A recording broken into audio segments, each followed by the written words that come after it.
Welcome to TJ Walker Interactive. I'm Mike Bako, filling in for TJ Walker.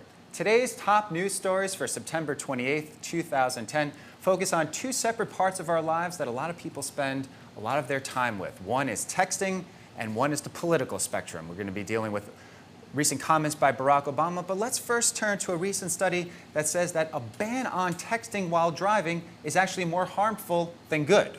I'm sure not a lot of us would like to be driving along and looking over to our right or to our left and seeing someone texting, but a new study shows that people that are in states that ban texting, in 3 of those states, fatalities and injuries have actually gone up. Why is that? Why do police think that that's the issue? Well, people have become so addicted to their texting, to their BlackBerry, to their phones, to their iTouches, that they're now hiding the phone underneath the steering wheel out of the view of police and out of law enforcement agencies. So people have become so in tune with finding out where the police are, but also so addicted to texting while driving that keeping it below the steering wheel is leading to more injuries because people are staring down, averting their eyes from actually driving on the road. I think the more that people get in tune with new technologies, we're going to be seeing a lot more of this. We've seen here in New York City that bus drivers have been cited.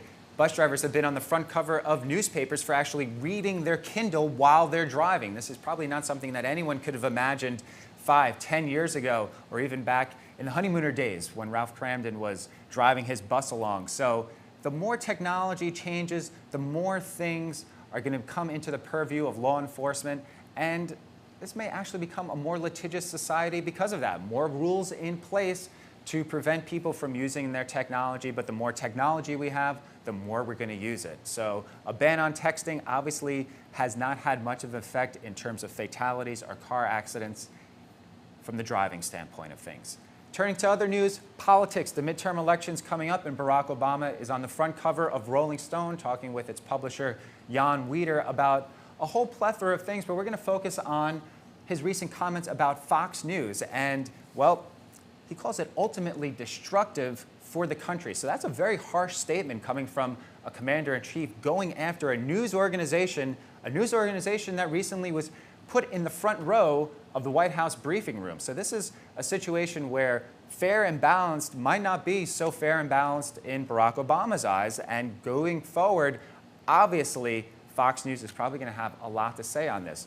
Obama likened it to back in the early part of the century when William Randolph Hearst used a lot of his publications to put out his agenda. And obviously with Rupert Murdoch owning the Wall Street Journal, owning Fox, owning the New York Post, as well as many other media outlets throughout the country, he's really putting his agenda right on the table. And Obama's taking exception of it, so going so far as to call it ultimately destructive for the long-term growth of a country that has a vibrant middle class. So those are very strong words, and those are words that people like Bill O'Reilly, Sean Hannity, and different commentators on Fox News, just like Glenn Beck and just like Sarah Palin, who also appears on Fox News, I'm sure will go to the mat now and have even more ammunition against Barack Obama. So Obama coming out, probably not making any fans at Fox News, not that he had a lot to begin with, but right now Fox News is going to zero in right on these comments and obviously go after Obama as this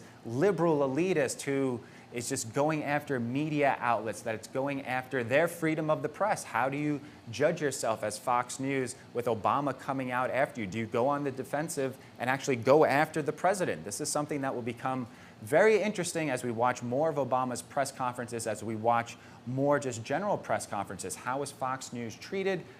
What sort of access do they get? What sort of tone will they be taking with their coverage? Obviously, as anyone who's watched Fox News knows, their tone is very anti-Obama, very anti-liberal. Even though they are fair and balanced, it remains to be seen what now the reaction will be that Obama has gone on the record and, as we said, ultimately destructive for the country. Strong words from Barack Obama. Remains to be seen if they're words that he will grow to regret, as Fox News will probably go on the offensive. Thanks for joining us today on TJ Walker Interactive. Join us back here every day on tjwalker.com/live for your daily news briefings, as well as great guests from the world of communications. TJ Walker Interactive is your home for all things communications. Join us back here each and every day, and look for us at 3 p.m. daily for TJ Walker Interactive Radio.